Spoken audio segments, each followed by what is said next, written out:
yi ñuy suivre chaîne bi di Xalaat TV ñu leen di dalalaat ci seen jàngatu bés bi tey dañuy ñëw ci benn kaw blanchiment d'argent fii ci Sénégal blanchiment maanaam dajale koppar gu baree bari moo xam da ko sàcc wala ci leneen lu yoon di aaye ba noppi nga jël ci xaalis boobu noonu investir ko ci lu légal loo xam ne yoon terew ko ci gàttal jéem a lewal xaalis bi. lii la Mansour Faye def ak kenn ci doomam bu jigéen bu daan Aïssatou Faye ni mu demee ni ñu jëndee terrain bi ferme bi nekk valeuru nag ya ñuy exploité foofu noonu ak fa mu bàyyeekoo lépp daan ci ñëw.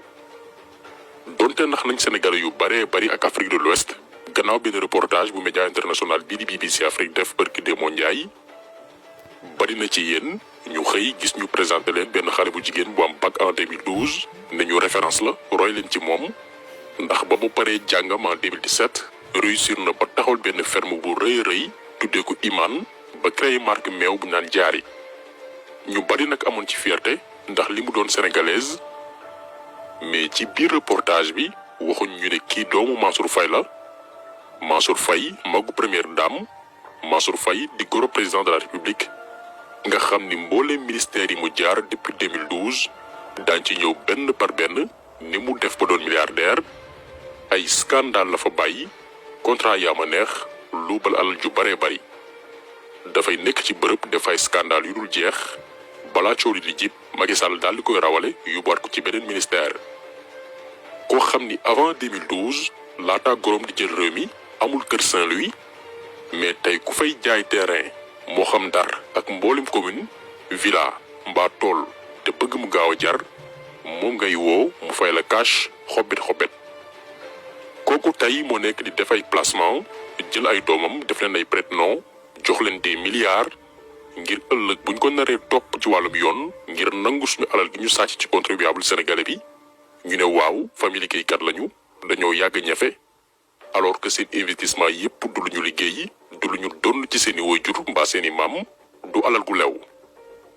déjà dañuy taxaw ci li waral coow li boroom xel yi xool ndax yenu na maanaam déet muy ndaw si ñu présenté ne modèle la ci warum entrepreneuriat. moom Aïssatou Faye mi ngi juddu le 7 février 1994 am lu toll ci 28 ans ñaar fukki ak juróom-ñett 2012 la am baccalauréat fii ci Sénégal année boobee mu amee bac nag tombeeg borom këru bàjjenam falu président muy Macky Sall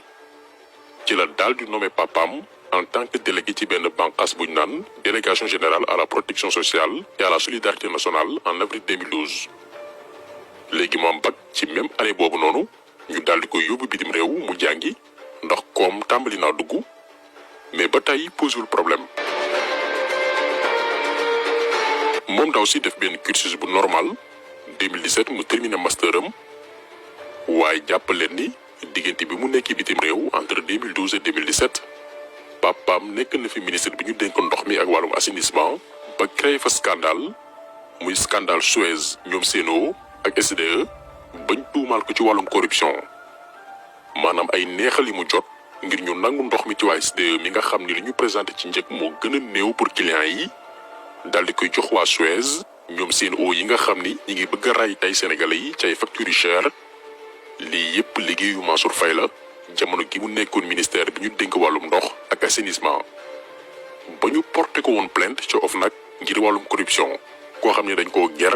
ngir mu jël contrat wu ndox mi jox ko ab société boo xam ne dafa pare woon pour rey sénégalais yi. boo leen ma dénkee ndoxu sénégalais yi dinaa ko jaayee environ 400 francs naa wax noonu am keneen ku ne man de boo leen ko dénkee 288 mun naa ko jaayee. ki doon négocier na non man du ma tànn ki nga xamante li mu proposé moo gën a néew ci mètre cube damay tànn ki nga xamante ni li mu proposé moo gën a cher pour ñun ñu ne mais loolu trahison sax la loolu nan lañ ko mën a expliquer mais ñu gisoon ni ci yooyu jamono leneen mbir bi ci laxasu woon mooy que ni kooku noonu dafa am lu mu jëfalante woon ci diggante moom ak ki nga xamante ni moo doon conduire processus bi. loolu la ñu waxoon la ñu tuddee woon ñun soupçon de corruption. loolu dañ dajale woon ñun ñëpp yóbbu ko OFNAC yóbbu ko Cour suprême yóbbu ko ARMP ne leen mais xool leen mbir yi ndax jaar na yoon jaay ndox mi li gën a cher nangu ñu may la ci biir appel d'offre loolu noonu lañ koy tuddee loolu nag moo nu topp tey ñun téye jamono ji dañ ne woon loolu bu amee forcément fi ñu jëm mooy que ni ndox bi dana yokku engagement yi ñu waa ji jëloon ci dina ko def ci contrat bi investissement bi ko def. Macky daal di koy ndëppal ba tey dara xewul donc bi Aïssatou Faye di dellu si Sénégal en 2017 fekkoon na bàyyi Mansour Faye doon milliardaire ba noppi gannaaw ju njaaj yi mu def ci ndox mi tey ñun sénégalais yi ñoo nekk di payer les pots cassés léegi Aïssatou Faye une jeune étudiante buy door a pare formation am amul expérience professionnelle bu tax ñuy wax mësul fayeku weer koppar gu takk ba mën a dajale 100 000 francs yu mat moo ñibbi si Sénégal jënd terrain buy jar 100 millions de francs CFA bu ñu sukkandikoo ci papier notaire bi xaalis boo xam ni mi ngi ko fay cash ki ko jaay laata sax ñoom ñaar di jàkkaarloog notaire bi ngir def la transaction lii la ñu déclaré ñoom ci koppar mais d'après information ñu am ñun ki ko jaay terrain bi muy madame Makodou Lo di yaayu ndem si yàlla Ousmane Masseck Ndiaye ne woon maire Saint-Louis terrain bi 125 millions lay jar léegi ndax dañoo wàññi prix bi pour mën a réduire commission notaire bi loolu ñoomi neen la mais jàppale ni fii ci Sénégal une jeune étudiante buy door a pare formation musul liggéey bay dajale xaalis moo jënd terrain wu valeur 125 millions balaa dara di xew léegi dans un état sérieux en tout cas ñun ñii di wax ak yéen wala yow mii di seetaan boo jugoon di dafay transaction wu centaine de millions ci saa si lañ lay convoqué ne la foo ko jëlee mais puisque doomu Mansour Faye la goro président kenn du wax garaawul.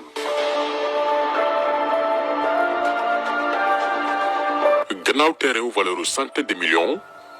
ba tey ci reportage BBC bi ñu présenté ñu ay rasu nag yoo xamante ni amul Sénégal mooy nag yooyu di produire plus de 25 litres meew par jour bu ngeen amee fàttaliku mooy nag yi fi Aminata Mbengue Ndiaye jële woon bitim réew jamono gu muy nekk ministère bi ñu dénk élevage te mu coûté woon Sénégal ay milliards et milliards malheureusement projet boobu noonu suñu éleveurs yi ñu ci bari bëgguñu woon nag yooyu noonu ndax li mu laaj ci moyen moo bari yore ñu yombul faaw nga pare financièrement nag yooyu noonu moo nekk ci ferme doomu Mansour Faye bi yor na ci lopp juróom fukk 50 vaches laitières loolu boo ko xaymaa ci investissement maanaam nag bu nekk lekk ñëwagul vaccin ñëwagul entretien ñëwagul da lay coûter lu jege 200 millions wala lu ko ëpp maanaam ci gàttal projet bi boo ko doon xayma pour ñi xam dëgg-dëgg élevage c'est des milliards. fu milliards yi jógee wax nañ leen trajectoire xale bu jigéen bi musul liggéey lu ko mën a may mu dajale 100 000 francs yu mat fi mu jógee mooy ci le contribuable sénégalais sa dërëm sama dërëm lu ñuy dagg ci entreprise yi li ñu lay taxé ci bépp produit boo jënd loolee ñuy dajale ba mu doon ay milliards benn groupe benn minorité ne ci fax toog bu ko of naa ko wóolu woon suba xale bu jigéen bi du leen wax lul sama baay moo ma jox ay milliards ngir ma taxawal lii. léegi naka la dans un pays pauvre et très endetté dëkk bu ñàkk mën a amee un ministre milliardaire ci lu matul fukki at nañu dem xool ndax yenu na maanaa. salaire u ministre fii ci Sénégal 3 500 000 la Mansour Faye depuis ba mu dalee nekk ministre ak léegi diggante 2014 jàpp 2022 7 ans 9 mois la maanaam boo dajalee salaire am yépp 325 millions lay toll. te ku ne xam ne ni salaire u ministre du taxaw am nga njaboot booy dundal am ngay militant yooyu may xaalis da ngay organiser ay ndaje ak yeneen i charge boo defee sa bilan chaque mois doo dese 200 000 yu mat maanaam doon ministre ci Sénégal taxulaa doon millionnaire waxuma sax milliardaire ndax milliard dafa bari te loolu ancien ministre de l'enseignement supérieur muy Mary Teuw Niane dëggal na ko ba joxe moom exemple am ne ba mu nekkee ministre ba noppi dafa sax ñàkk. nekk naa ministre juróom benni at ak juróomi weer xam nga ku nekk ministre nag juróom benni at juróomi weer fekkoon ni alal gouvernement moo koy joxe war nga ko mun a am. li may loué kër su ma ci dindee li may jox sama njaboot su ma ci dindee li may jàppale samay waajur ak samay mbokk su ma ci dindee aussi li may def politique dara desutu ci. wax naa sax ni Dakar aw ma fa kër. te njiitu réew mi laaj na ma mu ne ma mais yow lu tax amoo Dakar kër man que li nga may fay mënuma ci jënd kër à Dakar sama kër mooy fi ma nekk nii ñuy waxtaan fii ci Ngalel cité Ngalel kër boo xam ni ñu ngi ko tabax en 96 par la coopérative d'habitat et de construction de l'université de Saint-Louis te ba léegi man may président coopérative boobu ci laa am kër moo tax su ma gisee ñu nekk ci nguur gi ñuy am génne alal bu dul jeex du xaaj ñu ne ay këru 600 millions la ñu jënd mbaa ay terrain yu day noonu pour seen njaboot di doxalee mbiru alal noo xam ma ni ñii alal bi moomuñu ko suñu alalu réew la ñu sàcc. donc lii exemple bu ñu leen bëggoon jox la comment se fait que ci benn gouvernement kii nekk ci pendant juróom-benn at mënu ci am beneen kër lu dul ba mu yoroon laataa muy nekk ministre parce que salaire am ak i charge mooy ko mais ci même gouvernement boobu noonu mu am keneen koo xam ni waxuma la moom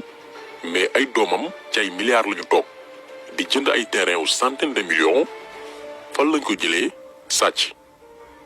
contrat bi ñu jibal waa Suez muy Sen'Eau dossier de corruption bi nga xam ni président dafa lànk di OFNAC du ko laal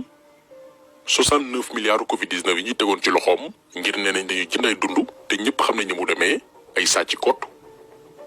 gannaaw scandale boobu noonu ñu yóbbu ko transport ak lépp lu jëm ci wàllum infrastructure tabax ak yu ni mel foofee nga xam ni fa la marché yi gën a bari fa la appel d'offre yi gën a tàkku moo gën a neex a sàcc lii moo enrichir Mansour Faye def ko milliardaire diggante 2012 jàpp 2022 lii nag ñu leen dégtal ay leeral dongu la pas pour yoon def liggéeyam ndax dëkk ba amul yoon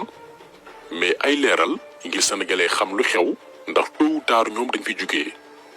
mais nañ ci taxaw leeral ngir nguur gu fi toogaat toppal ñu dossier yi nii ba képp ku sàccoon suñu alal ak sa njaboot nga delloosi ko